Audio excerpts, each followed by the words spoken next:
সেদিন আমার এক পরিচিত জন বারবার বলছিলেন যে আমরা যতই আশেপাশে উগ্রপন্থীদের আস্ফালন দেখি, যতই মনে করি বাংলাদেশ আফগানিস্তান হয়ে যাবে, যদি অনেকে বলেন যে আফগানিস্তানকেই আমরা পিছ ফেলে দিয়েছি কিনা এর মধ্যে, কারণ পৃথিবীর কোনো কোনো দেশ বাংলাদেশকে এখন উদাহরণ দেখায় যে এটা বাংলাদেশ না, মানে এখন আর বলে না যে এটা আফগানিস্তান না, এখন বলে এটা বাংলাদেশ না।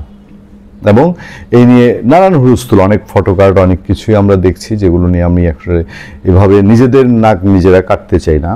কিন্তু আমার বন্ধু বলছিলেন যে বাংলাদেশ চাইলেও, একাধিক বন্ধুবান্ধব আমরা যে পরিসরে চলি, যে বাংলাদেশে চাইলেও তীব্র উগ্রপন্থী শক্তি, যে কোনো ধর্মীয় উগ্রপন্থী শক্তি বাংলাদেশে স্থান নিতে পারবে না।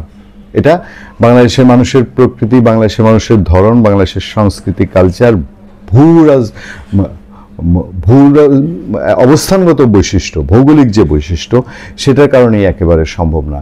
আমার সামনে একটা ছোট উদাহরণ আছে, দেখেন। এই ছোট উদাহরণটা, যে ছবি ভিডিওটা আপনারা দেখতে পাচ্ছেন, একটা মেয়েকে আপনার বাসে ওঠার পর টিস করলো। আচ্ছা, এটা বলার আগে আমি আপনাদেরকে বলি, ঢাকা ইউনিভার্সিটিতে একজন নারীকে এক উগ্রপন্থী টাইপের মানুষ সে টিস করেছিল। সারা দেশের মানুষ এটার প্রতিবাদ জানিয়েছিল, ফুঁসে উঠেছিল, তাকে পুলিশ অ্যারেস্ট করতে বাধ্য হয়েছিল। যদিও তাকে পরে আবার তৌহিদি জনতা নামে সেই এক পিকুলিয়ার গ্রুপ যে দাঁড়িয়েছে, তারা গিয়ে জেল থেকে ছাড়িয়ে আইনি সমর্থন দিয়ে তাকে ফুলের মালা দিয়ে নিয়ে আসছিল। কিন্তু ওই যে প্রতিবাদটা হয়েছিল, এইটাই অনেক বড়।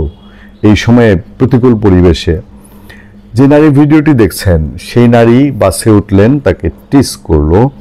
খবরটার মধ্যে দিয়ে আমি আপনাদেরকে একটু বোঝানোর চেষ্টা করি। ঢাকার লোকাল বাসের ঘটনা। বাসে উঠেছেন এক তরুণী, তিনি পরেছেন জিন্স ও টপ। বাসে ওঠার পরপরই এক ব্যক্তি ওই তরুণীকে পোশাক নিয়ে কটু কথা বলতে শুরু করে। তো একেবারে পায়ের স্যান্ডেল খুলে, যদিও ওই পুরুষকে দেখা যাচ্ছে সে প্রথমে খালি হাতে আঘাত করেছে নারীকে। নারী থেমে থাকেনি। বাংলাদেশের নারীরা জ্বলে উঠলে কি হতে পারে, এই ভিডিও যেন তার জ্বলজ্বন্ত প্রমাণ। এরপর তরুণী কটূক্তিকারীকে জুতাপেটা করেন এমন একটি ভিডিও সামাজিক যোগাযোগ মাধ্যমে ভাইরাল হয়ে গেছে। ভিডিওতে দেখা গেছে পোশাক নিয়ে সামনের সিটে বসা এক ব্যক্তি কটু কথা বলেন। এ সময় প্রতিবাদ করে সামনে এগিয়ে যান, উত্তেজিত হয়ে বলতে থাকেন, তুই আমার পোশাক নিয়ে কেন কথা বলবি? এ সময় তরুণী তার দিকে আঙ্গুল এগিয়ে ধরেন। এই তর্জনী উঁচিয়ে এই কথা বলা বাংলাদেশের নারীর একটা সেই প্রীতিলতা সেন তাদেরকে মনে করিয়ে দেয়।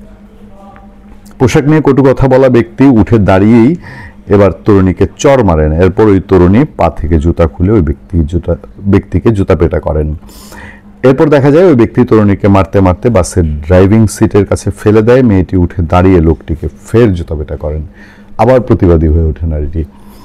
সামাজিক মাধ্যম ভাইরাল এই ভিডিওটি তুমুল প্রতিক্রিয়া তৈরি করে। নেটিজেনরা নানান মন্তব্য করছেন, মেয়েটিকে অনেকেই বাহবা জানাচ্ছেন, পোশাক নিয়ে কটু কথা বলার তীব্র প্রতিবাদ জানাচ্ছেন। অপরদিকে কেউ কেউ ওই তরুণীর সমালোচনা করতে চাইছেন। সমালোচনা করার ওই একটা ছোট্ট অংশ আছে, কিন্তু এই প্রতিকূল পরিবেশের মধ্যেও এই যে নারীর ফিরে দাঁড়ানো, ঘুরে দাঁড়ানো, এটা বিচ্ছিন্ন ঘটনা হতে পারে, কিন্তু এটা বাংলাদেশের প্রতিবাদী নারীদের একটা সত্যিকার রূপের প্রতিচ্ছবি। ভালো থাকবেন, সুস্থ থাকবেন। আপনার সাথে আমি আতিক রহমান, পূর্ণিয়া।